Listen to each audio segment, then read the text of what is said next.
नमस्कार दोस्तों नरेंद्र मोदी की सरकार मोटे तौर पर दो बैसाखियों पर टिकी हुई सरकार है। लोग कहते हैं कि ये नानी की सरकार है, नीतीश और नायडू की सरकार है। नीतीश कुमार की स्थिति आपने देखी। नीतीश कुमार दिल्ली से लौटे तो बड़े नाराज थे क्योंकि प्रधानमंत्री नरेंद्र मोदी ने मिलने के लिए वक्त नहीं दिया था। और अब नीतीश कुमार की इस स्थिति को देखकर, या यूं कह लीजिए कि नीतीश कुमार की इस दुर्गति को देखकर चंद्रबाबू नायडू बेहद सतर्क हो गए हैं। चंद्रबाबू नायडू को लगने लगा है कि अगर नीतीश कुमार का इतना अपमान हो रहा है तो फिर वो दिन दूर नहीं जब नायडू का भी अपमान होना शुरू हो जाए। और इसलिए चंद्रबाबू नायडू ने अब अपनी पार्टी में, अपनी सरकार में थोड़े से कील कांटे दुरुस्त करने शुरू कर दिए हैं। क्या कर रहे हैं चंद्रबाबू, ये मैं आपको बताऊंगा, लेकिन उससे पहले एक और बात बताता हूं। चंद्रबाबू नायडू डायरेक्ट मोदी को झटका नहीं देंगे, ये बात भी बिल्कुल साफ है। चंद्रबाबू नायडू सबसे पहले नरेंद्र मोदी के खास, नरेंद्र मोदी के दुलारे, नरेंद्र मोदी के अति प्रिय पवन कल्याण पर उनकी नजरें टेढ़ी हो रही हैं। पवन कल्याण कौन है? पवन कल्याण आंध्र प्रदेश की सरकार में उप मुख्यमंत्री हैं। और पवन कल्याण के बारे में प्रधानमंत्री नरेंद्र मोदी ने, जब उनको तीसरी बार प्रधानमंत्री बनने का मौका मिला, एनडीए के वो नेता बने, तब पवन कल्याण के लिए संसद में उन्होंने क्या कहा था, वो बात सुनिए, आपको समझ में आ जाएगा नायडू की नाराजगी क्या है। और फिर इस खबर में आगे आपको बताता हूं। और ये जो यहाँ दिखता है ना, पवन, ये पवन नहीं, ये आंधी है। तो दोस्तों, प्रधानमंत्री नरेंद्र मोदी कह रहे हैं कि यह पवन नहीं, यह आंधी है। पवन कल्याण के लिए कह रहे हैं। जाहिर सी बात है चंद्रबाबू नायडू को यह बात हजम होने वाली है नहीं। और दूसरी बात, पवन कल्याण आंध्र की राजनीति में, या यूं कह लीजिए आंध्र प्रदेश, तेलंगाना और दक्षिण भारत की राजनीति में खुद को एक बड़ा सनातनी और भगवा का बड़ा चेहरा, हिंदूवादी नेता बनाने की कोशिश अक्सर करते रहते हैं। और अब क्योंकि चंद्रबाबू नायडू पर इस तरीके की बातें होती रही हैं कि वो मुस्लिम समाज के बारे में भी सोचते हैं, वक्फ बिल की वजह से लोगों की बात ये और ज़्यादा मजबूत हो गई कि चंद्रबाबू नायडू जो हैं वो सेक्युलर पॉलिटिक्स करते हैं और एनडीए में रहकर कर रहे हैं। ऐसे में चंद्रबाबू नायडू ने अब इसकी भी एक काट निकाली है, और काट है नारा लोकेश।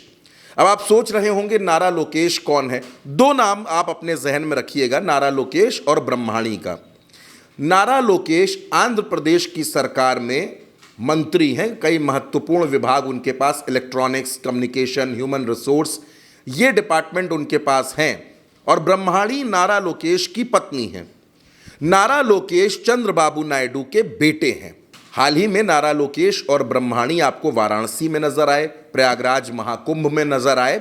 दरअसल चंद्रबाबू नायडू नारा लोकेश के जरिए पवन कल्याण की जो इमेज बनी है हिंदूवादी नेता की, हिंदुत्व के ब्रांड की जो साउथ में उनकी छवि बनी है, उसको तोड़ना चाहते हैं या फिर पूरी तरीके से खत्म करना चाहते हैं। यानी ये करके पहले वो पवन कल्याण को डैमेज करेंगे, पवन कल्याण के बढ़ते कद को रोकेंगे। और क्योंकि चंद्रबाबू नायडू अपनी स्टाइल ऑफ पॉलिटिक्स के लिए जाने जाते हैं, नीतीश भले ही साथ छोड़ने में 2 बार 3 बार सोचते हो, लेकिन चंद्रबाबू नायडू सोचते नहीं हैं। 2019 में भी हमने ये देखा है, वो तुरंत साथ छोड़ देते हैं। और चंद्रबाबू नायडू मोदी जी के खास को झटका देने के बाद फिर प्रधानमंत्री नरेंद्र मोदी को झटका देंगे। यानी बैसाखियों की जो सरकार है, जो नीतीश और नायडू के कंधों पर चल रही है, उसमें नीतीश कुमार भले ही कुछ वक्त के लिए अपमान के घूंट पी जाएं, बेइज्जती को बर्दाश्त कर जाएं, लेकिन चंद्रबाबू नायडू का दरअसल ये नेचर नहीं है। चंद्रबाबू नायडू अपने क्विक फैसलों के लिए जाने जाते हैं। और दक्षिण भारत की राजनीति में चंद्रबाबू नायडू एक मजबूत राजनीतिक परिवार से भी ताल्लुक रखते हैं, बड़े मजबूत चेहरे हैं।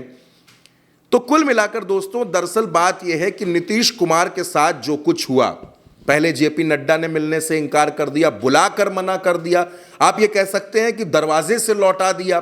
फिर अमित शाह ने पटना का दौरा कैंसिल किया, और अब की तो सीधे सीधे प्रधानमंत्री नरेंद्र मोदी ने दिल्ली बुलाकर मुलाकात नहीं की। यानी नीतीश कुमार को अगर आप देखें तो लगातार बार बार उनकी बेइज्जती हो रही है, लगातार वो अपमानित हो रहे हैं। अब इंतजार है कि नीतीश कुमार फैसला कब लेते हैं, लेकिन नीतीश कुमार से उनके फैसले से पहले ही चंद्रबाबू नायडू अलर्ट हो गए हैं, चंद्रबाबू नायडू सतर्क हो गए हैं। और सियासत में दोस्तों सावधान होना भी चाहिए। सियासत में कहा जाता है कोई भी स्थायी शत्रु नहीं है, कोई भी स्थायी मित्र नहीं है। तो अब ऐसे में चंद्रबाबू नायडू क्या कुछ करेंगे? क्या नारा लोकेश के जरिए वो कोई एक बहुत बड़ा कदम उठाने जा रहे हैं? नारा लोकेश को आगे करके क्या वो नए समीकरणों को भी गढ़ रहे हैं या फिर चंद्रबाबू नायडू कोई अलग ही स्क्रिप्ट लिख रहे हैं? इस खबर में दोस्तों मेरे साथ इतना ही। आप अपनी राय कमेंट बॉक्स में ज़रूर बताइएगा और ये भी ज़रूर बताइएगा कि बैसाखियों पर टिकी हुई सरकार में पहले साथ कौन छोड़ेगा, नायडू या नीतीश? इस चर्चा में, इस बातचीत में आपके साथ इतना ही। अपनी राय कमेंट बॉक्स में बताइएगा और उल्टा चश्मा यूसी को सब्सक्राइब करना बिल्कुल मत भूलिएगा। नमस्कार।